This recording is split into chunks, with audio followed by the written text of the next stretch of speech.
예, 안녕하십니까. 여러분들의 백만장자입니다. 예, 사랑합니다. 여러분. 예, 어디에서도 들을 수 없는 고퀄리티 유튜브, 삼성전자 전문 유튜브 여러분들의 백만장자입니다. 자, 오늘 여러분들에게 일단 이번에 삼성전자 14조 1000억 원 1분기에 사상 최대, 1분기 사상 최대의 영업이익을 냈는데요.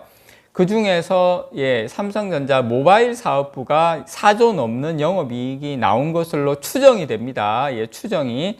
자, 그만큼 삼성전자 휴대폰이 삼성전자 영업이익에 상당히 중요한 포션을 차지하고 있죠. 그래서 저는 오늘 여러분들에게 두 가지 시장, 일본과 인도 시장을 여러분들에게 시장을 한번 설명을 좀 드리는 시간을 좀 가지도록 할게요. 그리고 조금 잘못 알고 있는 것도 좀 바로 잡고 여러분들에게 제가 먼저 일본 시장과 인도 시장을 여러분께 설명을 드리면서 일본 시장 상황이 이렇고 인도 시장이 이렇구나. 스마트폰이 삼성전자가 여기서 이러한 지금 전략으로 새로운 돌파구를 찾으려고 하고 있구나. 생각보다 괜찮네. 그거 이야기 여러분들에게 좀 전달해 드릴게요.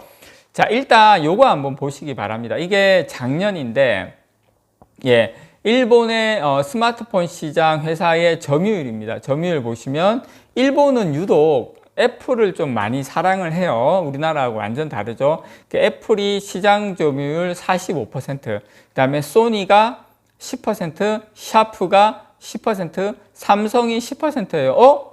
우리가 잘못 알고 있는 한국 언론에서 일본의 한국 삼성전자는 무덤이다, 일본에서 삼성은 안 팔린다 막 이야기가 하고 있는데, 실제로 보면 물론 안 팔리는 건 맞지만 일본 회사인 소니나 샤프도 다 10%대예요. 같은 10%예요. 그러니까 삼성전자가 아예 그냥 중국처럼 대놓고 그냥 1%도 안 되는 0%대 점유율이 나왔는데 그건 아니거든요. 그래서 중국은 대놓고 그냥 중국 정부에서 아예 그냥 애플 밀어주기로 하고 있지만, 그래도 일본은 그 정도 상황은 아니다. 애플이 물론 선호하는 건 맞지만, 일본 자국폰이랑 삼성폰하고 점유율 면에서 큰 차이가 없다. 그러니까 제가 이 부분 꼭 한번 짚어드리고 싶었어요. 많은 분들이 아리까리하게 그냥 이게 좀 어떻게 돌아가는지, 이거 일본 시장이 아예 그냥 점유율이 아예 없는 건지, 안 좋은 거 안 좋다고 하는데 도대체 어떻게 되는 건지,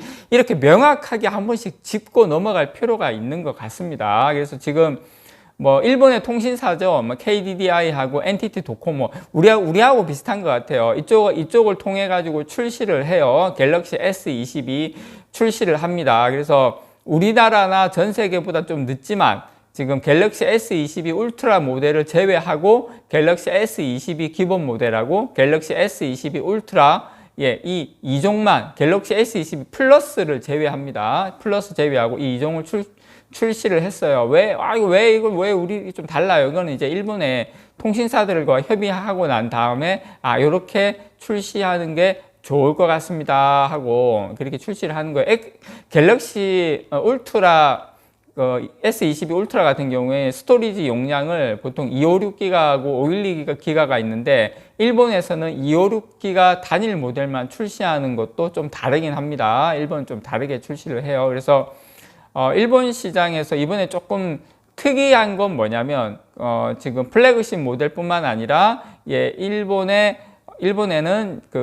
보급형 스마트폰이 갤럭시 M23 5G, 요 모델도 같이 일본에 출시를 해요. 그래서, 이렇게 좀 중저가 모델도 일본에 출시하는 것은 이번이 처음입니다, 여러분. 그래서 삼성전자 같은 경우에는 이런 가성비를 앞세운 갤럭시 모델도 중저가 시장도 공략을 한다. 참고로 일본에는 삼성을 로고를 뺍니다. 그냥 갤럭시 로고만 들어가요. 왜냐하면 좀 반한 이런 게 좀 있다 보니까 어쩔 수 없이 그런 전략인데, 그렇다 하더라도 여러분들 보시는 것처럼 본인들 나라의 폰이 얼마나 본인들이 생각해도 답답했으면 이렇게 점유율이 안 나오고, 그나마 1위가 애플이고 삼성전자도 10% 정도 된다. 본인 나라 회사 정도는 된다. 오퍼도 있어요, 여러분. 참고로.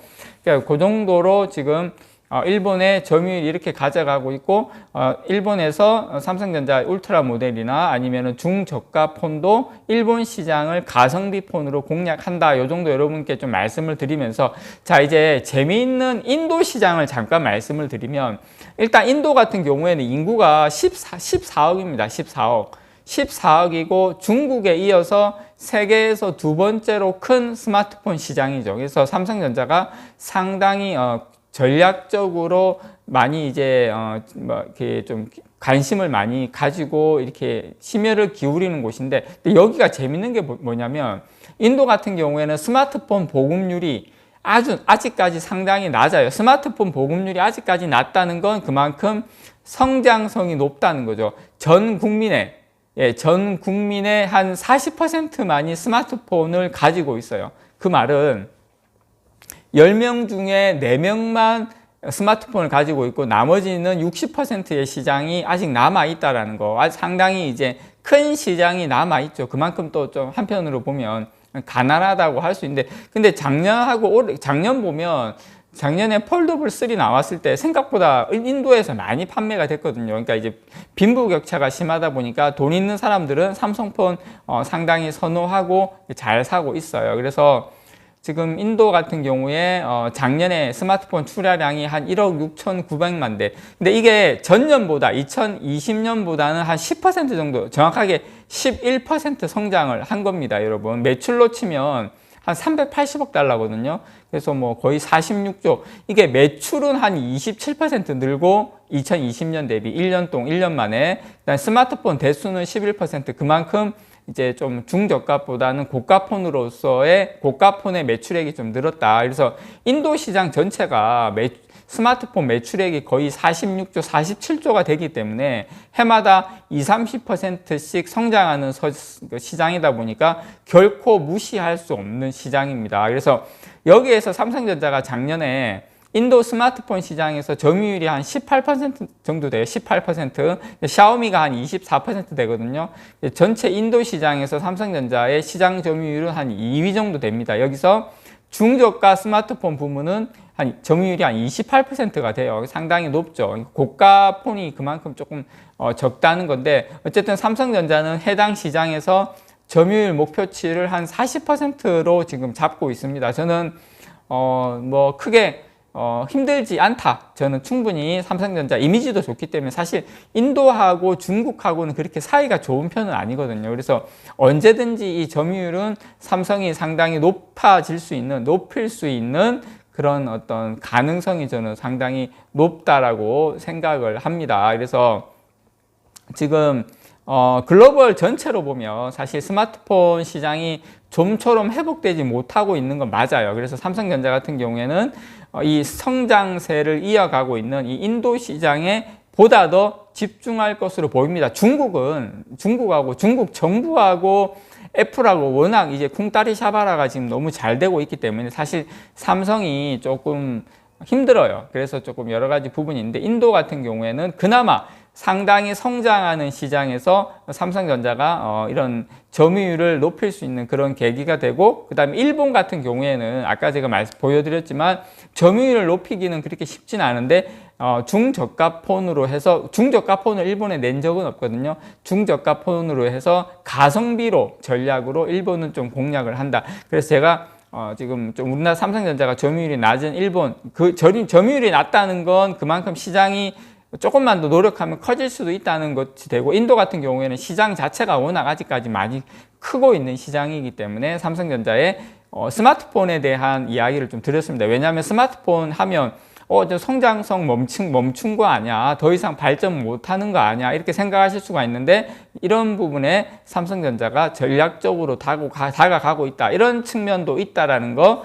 여러분들에게 전달을 좀 해드렸습니다. 이상 여러분들의 백만장자였습니다. 사랑합니다, 여러분.